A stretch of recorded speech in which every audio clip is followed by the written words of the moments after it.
T'écoutes Think with Farah, épisode 221, et aujourd'hui, je vais te révéler ce que ton système d'attachement dit de ta relation à l'argent et au succès. Bonne écoute! T'es entrepreneur, t'as de l'ambition, mais t'as du mal à dépasser tes peurs et tes croyances limitantes, t'es au bon endroit. T'as envie de vivre une vie d'abondance, te libérer du regard des autres, assumer ta volonté de gagner de l'argent et incarner pleinement ta puissance. Et clairement, t'en peux plus du syndrome de l'imposteur, d'un mauvais rapport à l'argent ou de la peur de l'échec. T'es prête à gérer ton business comme un vrai business et pas comme un side project. T'es prête à ce que l'argent coule à flot dans ta vie. Moi, c'est Farah de Think with Farah, mentor, formatrice business et coach holistique. Chaque lundi, j'anime le podcast Think with Farah, notre rendez-vous pour que je t'aide à révéler ton plein potentiel, pulvériser tes croyances limitantes et bâtir un business vraiment prospère. Ma spécificité, c'est mon approche holistique. Je crois profondément que ton business ne pourra pas se développer sans toi. Ici, je t'accorde l'importance que tu mérites. On parle stratégie business, loi de l'attraction, bien-être, santé mentale, marketing, mindset. Tout ça au même endroit. Ah, et puis si t'es neuroatypique, c'est un espace inclusif pour toi. Je suis diagnostiquée TDAH, HPI et hypersensible. Neuroatypique ou pas, si t'es un être sensible et spirituel, je te comprends et je peux t'aider comme personne. Cette semaine, on a eu une conversation dans mon mastermind au sujet des styles d'attachement et du rôle qu'ils jouaient dans ta relation à l'argent, ta relation au succès et plus globalement dans comment tu prends ta place dans ton business, dans comment tu gères ta relation avec tes clientes, dans comment tu communiques, etc. Et du coup, aujourd'hui, j'ai envie de partager avec toi les 4 styles d'attachement, mais plus spécifiquement, quelles sont leurs forces, quelles sont leurs faiblesses, à quoi tu dois faire attention et comment tu peux équilibrer ton style d'attachement. Alors, je vais pas naviguer en détail sur comment ça se traduit, là-dessus je te laisserai prendre le temps de te renseigner pour toi, mais si tu as déjà une petite idée de quel est ton style d'attachement, cet épisode il va te parler et si jamais tu vas peut-être te reconnaître dans tout ce que je vais dire. À la base, le style d'attachement, c'est un mécanisme inconscient qui détermine comment tu perçois la sécurité dans une relation. Est-ce que tu te sens digne d'amour, même sans performance en soi? Est-ce que tu peux rester toi-même sans avoir peur d'être rejeté? Est-ce que tu oses demander de l'aide? Est-ce que tu oses recevoir? Est-ce que tu es à l'aise avec la vulnérabilité, avec la dépendance émotionnelle? Parce que la dépendance émotionnelle n'est pas toujours mauvaise. Tout ça, c'est lié à tes styles d'attachement et dans le business, c'est pareil. Est-ce que tu vends avec confiance ou avec peur? Est-ce que tu te sens en paix dans les périodes creuses ou est-ce que ça te déclenche, est-ce que ça t'active? Est-ce que tu arrives à poser tes limites avec tes clients ou pas? Est-ce que tu vibres l'abondance ou le manque selon la relation que tu entretiens avec l'argent? Toutes ces réponses à ces questions sont le reflet de ton schéma relationnel d'origine. Alors commençons par le premier style d'attachement que j'ai envie d'aborder, qui est l'attachement sécure. Sécurisé, on se sent en sécurité. En gros, c'est un style d'attachement où tu es relativement équilibré. Tu peux être en lien assez proche avec ta clientèle, avec l'argent, avec le succès. Il y a vraiment cette notion de lien sans te perdre, sans te sentir activé. Tu peux aussi être seul sans paniquer. Par exemple, en business, tu vas réussir à vendre sans forcer. Tu peux laisser venir à toi et te sentir bien. Tu vas pouvoir poser tes prix sans t'excuser de poser tes prix, sans te justifier. Tu vas être mieux capable d'accepter le vide, les périodes de creux et de les reconnaître comme un espace fertile pour ta croissance. Tu vas aussi être capable de te remettre en question sans t'effondrer pour autant. Tes forces profondes, si tu es dans ce cas-là, tu as une grande capacité à faire confiance à ton audience et à l'univers, et aussi à toi-même. Tu as une espèce de positivité qui n'est pas toxique, qui n'est pas extrême, mais juste une positivité qui fait que tu arrives à te sentir relativement bien et équilibré, même dans les moments où tout fout un peu le camp. Tu as un solide ancrage intérieur, t'es pas perturbé facilement. Tu arrives à vendre avec fluidité, tu as un magnétisme qui est naturel, et tu as une capacité à réguler ton énergie dans les hauts comme dans les bas. Mais comme tout, il y a des failles potentielles et des faiblesses. Et ici, dans un style d'attachement sécure, qui a l'air d'être un peu le meilleur style d'attachement de tous, il y a bien des failles et des faiblesses. Tu as tendance à te sous-challenger et à sous-challenger ta vision, parce que du coup, comme tout est confortable, tu vas pas nécessairement te pousser en dehors de ta zone de confort. Parce que dès qu'il se passe un petit truc un peu inconfortable, t'arrives à peu près à rétablir le confort et tu te dis que ça fait partie de ta zone de génie et du coup tu vas jamais vraiment chercher plus loin. Tu ne te pousses pas. Et du coup, tu risques de ne pas te pousser à aller plus loin et à voir plus grand. T'as moins d'impulsion aussi dans les phases de croissance rapide. T'as vraiment cette énergie posée. Énergie posée, énergie douce, énergie ancrée. Mais l'espèce d'énergie de feu, de bélier qui fonce partout, elle peut manquer un petit peu. Donc comment renforcer tout ça ? Déjà t'autoriser à viser plus haut sans avoir peur de perdre ta sérénité. Parce que quand on a un style d'attachement sécure, la sérénité c'est quelque chose de très important, et c'est pour ça qu'on incarne un style d'attachement sécure, c'est que la sérénité, on la valorise, et donc on va pas chercher à se prendre la tête pour des choses qui ne le méritent pas, étant donné qu'on veut garder la sérénité. Donc t'autoriser à viser plus haut sans avoir peur de perdre ta sérénité, de perdre la paix. Te reconnecter à ton feu sacré aussi, à ton énergie qui existe sans avoir à être contrôlée par ton esprit. Elle existe et elle est dirigée par ton intuition et par ton instinct. Et surtout, investir dans des espaces d'expansion qui ne compromettent pas ta sérénité. Je pense notamment à des masterminds, peut-être à des memberships, même du coaching individuel, mais il y a cette notion d'énergie de groupe qui est très puissante quand tu as un style d'attachement sécure, parce que voir les autres, ça va t'inspirer à faire autrement et à faire mieux pour toi.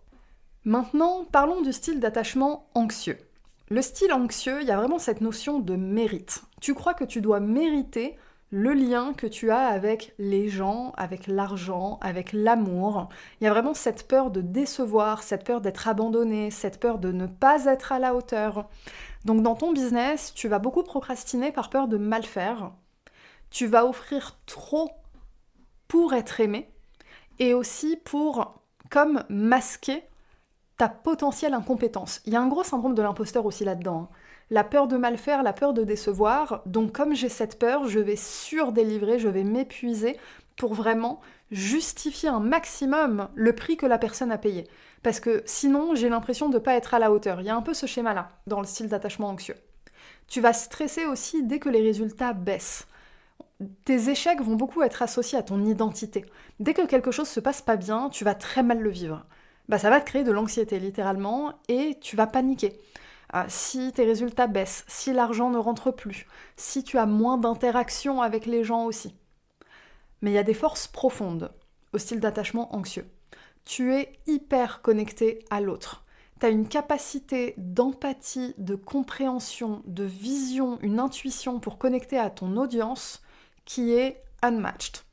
Parce que le style d'attachement anxieux, il est anxieux parce qu'il valorise tellement le lien que quand on lui enlève, c'est comme si on lui enlevait de l'oxygène. Il y a un peu cette notion-là. Du coup, c'est un peu déséquilibré, mais à la base, la force, c'est que tu as cette connexion à l'autre et cette empathie et cette intuition aussi. Tu as aussi un sens de l'engagement qui est très élevé. Tu as des valeurs de loyauté et toutes ces choses-là qui font que dans la relation client, quand c'est équilibré et sain, en fait, c'est une force gigantesque pour ton business. Et puis, forcément, j'ai parlé de la capacité à créer du lien de façon puissante. Tu as cette capacité à aller dans ta vulnérabilité, à incarner qui tu es, même si tu vas avoir des peurs autour, ça fait partie de tes forces naturelles. Tes failles, par contre, c'est que du coup, tu as toujours besoin de validation. Il y a une instabilité émotionnelle qui fait que même si c'est naturel pour toi d'être vulnérable, d'être authentique, etc., tu vas avoir des pensées parasites qui vont te freiner en cours de route, qui vont te freiner avant de t'exprimer. C'est le besoin constant de validation. Tu vas aussi avoir des difficultés à poser tes prix avec fermeté, avec solidité. Tu vas attendre, par exemple, tu vas faire des sondages. D'après toi, cette offre, elle devrait coûter combien ? Et puis, tu vas répondre, tu vas fixer ton prix en fonction de la réponse des gens et pas en fonction de ton intuition à toi. Tu vas aussi avoir cette notion de fusion avec ton business. Tu vas pas forcément avoir de vie à côté. Ce lien avec ton business, il est très fort. Il est vraiment, ça crée de l'anxiété en fait, tellement c'est étouffant. Et t'as peur de dire non. Donc tu finis souvent dans la surcharge. Donc pour créer de l'équilibre, c'est déjà te rappeler que tu es aimé pour qui tu es et pas pour ce que tu fais. Dans le cadre du style d'attachement anxieux, on va vraiment valoriser l'être et non le faire. Être avant de faire, c'est valable pour tout le monde. Mais dans ce style d'attachement particulièrement, le style d'attachement anxieux a l'impression qu'il est aimé pour ce qu'il fait et uniquement pour ce qu'il fait.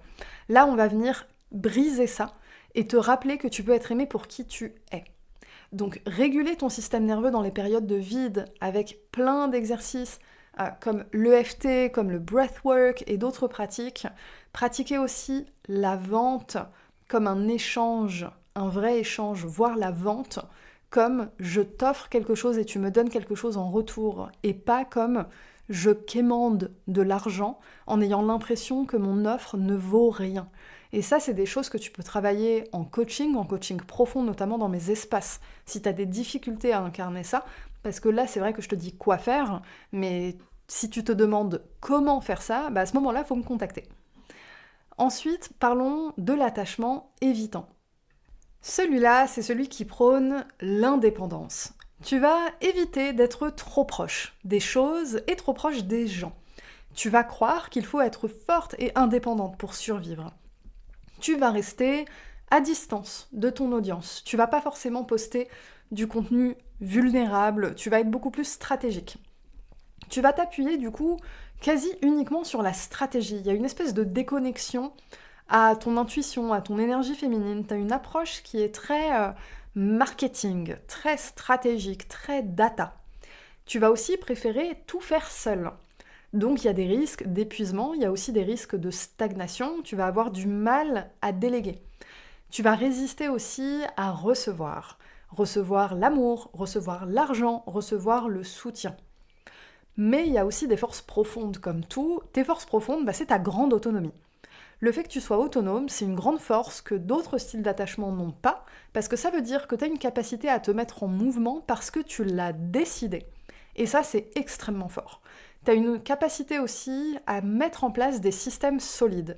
Tu as vraiment cette vision stratégique, ancrée au millimètre d'un point de vue structure organisationnelle, qui fait que tu vas être capable de propulser ton business rapidement si tu équilibres tes failles, tes défauts.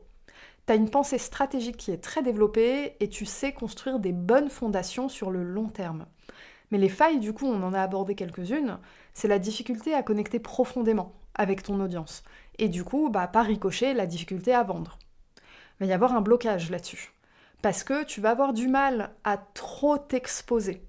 Tu vas faire par exemple des masterclass, des challenges, des choses comme ça, peut-être même de la prospection, et tu vas suivre un script.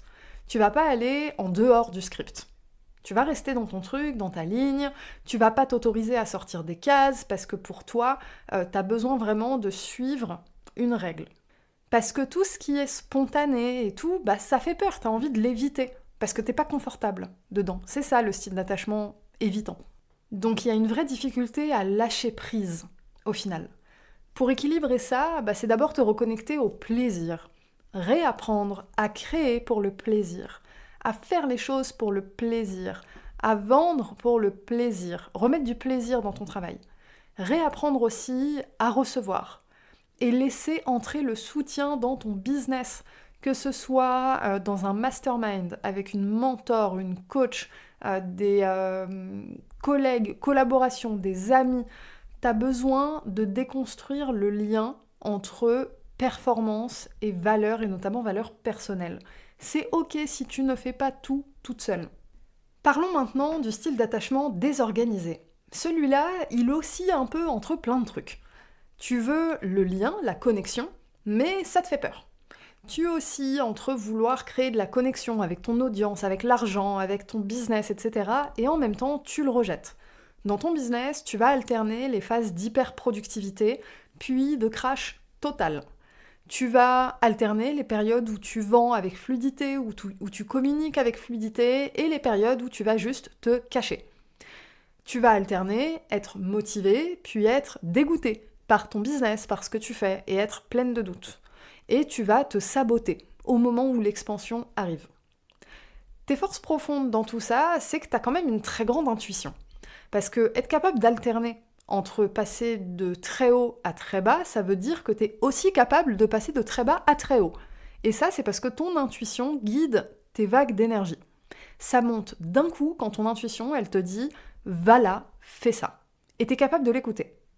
T'as la capacité de canaliser une énergie créative qui est très puissante.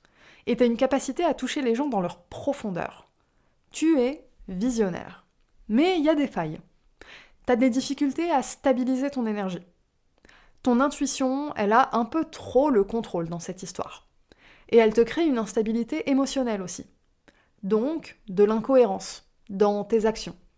T'arrives plus à savoir si ça te plaît pas, si tu te sens en confiance, si tu te sens pas en confiance. Et puis, quand t'as une pensée de doute, cette pensée va tout de suite se traduire en émotion et l'émotion, elle va rester et elle va avoir de l'impact. C'est pas juste des pensées limitantes, c'est des pensées qui vont vraiment se traduire dans le corps et ça va t'empêcher d'avancer. Ton business, il va aussi être basé sur l'impulsion. Il n'y aura pas nécessairement de fondation solide. Tu vas un peu courir après un objet doré à chaque fois, tu vois. Une nouvelle idée, pouf, ça ressemble un peu à ça. Et tu as cette espèce de conflit interne de je veux rayonner, je veux faire plus, j'ai de l'ambition, et en même temps, j'ai pas envie, je suis fatiguée, j'ai la flemme, je veux me cacher. Donc pour équilibrer ça, on va travailler la cohérence énergétique. Notamment le rééquilibrage de tes polarités énergétiques féminines et masculines. D'ailleurs, pour ça, j'ai mon programme spirituel Rich Bitch qui est exactement pour ça. Je te mets le lien dans la description de l'épisode. Tu peux aussi travailler ton ancrage, avoir des pratiques somatiques, de la danse, des choses qui vraiment t'aident à revenir au corps. Tu vas travailler aussi en co-régulation dans des espaces de coaching, dans des masterminds, même avec des cours de yoga. Des espaces en fait de groupe pour t'aider à réguler ton énergie et surtout redéfinir une identité qui est alignée à l'expansion que tu veux manifester.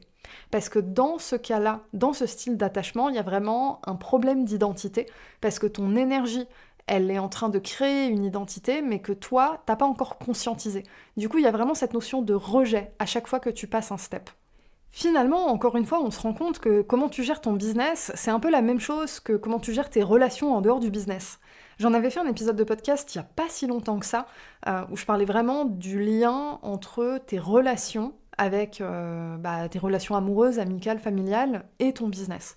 Et là, avec cet épisode, on comprend vraiment la dynamique de ça, qu'est-ce qui se passe, et à quel point tu projettes sur ton business la relation que tu as avec le monde. Et quand tu rééquilibres ton style d'attachement, en fait, tu changes ton rapport à la vente, tu changes ton rapport à l'argent et tu changes ton rapport à toi, au final. Et si tu as envie de travailler en profondeur sur ça, j'ai 2 espaces d'accompagnement. Je vais commencer par te parler du membership métamorphose, qui est full sur un travail de régulation, d'identité, d'abondance, dépasser tes croyances limitantes et poser les fondations d'un business prospère, pas juste en surface, mais vraiment au niveau énergétique, identitaire, vibratoire. Dans le membership métamorphose, il y a Think With Yourself, qui est mon programme signature, où il y a l'intégralité de mon travail sur les croyances limitantes, 2 coaching ateliers en live par mois, un groupe Telegram où je te soutiens tous les jours dessus, et où on fait un travail profond sur qui tu es et sur ton business. C'est l'espace idéal si tu te sens prête à passer au niveau supérieur et que tu as besoin de soutien pour aligner ton mindset et ton identité à ça. Ensuite, il y a mon mastermind Reborn, qui est pour les personnes qui sont un peu plus avancées dans leur business, pas nécessairement dans leurs finances, mais dans leur business. Des entrepreneurs qui ont déjà de la bouteille, qui ont déjà fait des choses, qui sont aussi avancés dans leur shift d'identité et qui veulent plus que des tips mindset, qui veulent plus que des coachings mindset sur leurs croyances limitantes. C'est des entrepreneurs qui ont envie d'être accompagnés dans leur shift d'identité, qui ont envie de vivre une expérience de coaching hors norme et hors du commun. C'est un espace de sorcière, le Mastermind Reborn. On n'est pas du tout sur les règles classiques du coaching, entre guillemets. C'est une expérience, il faut le vivre pour le croire, et je te mets également le lien dans la description de l'épisode. Il y a toutes les infos sur la page de vente. Petite info, le Mastermind Reborn, c'est mon seul espace où j'inclus du coaching individuel en continu pendant les 6 mois d'accompagnement, et le prix augmente le 1er août. Sur ce, on arrive à la fin de cet épisode. Je t'invite à le partager en story Instagram, à me taguer @thinkwithfarah, à l'envoyer à tes potes entrepreneurs aussi. Et puis, je te souhaite une belle intégration et je te dis à la semaine prochaine.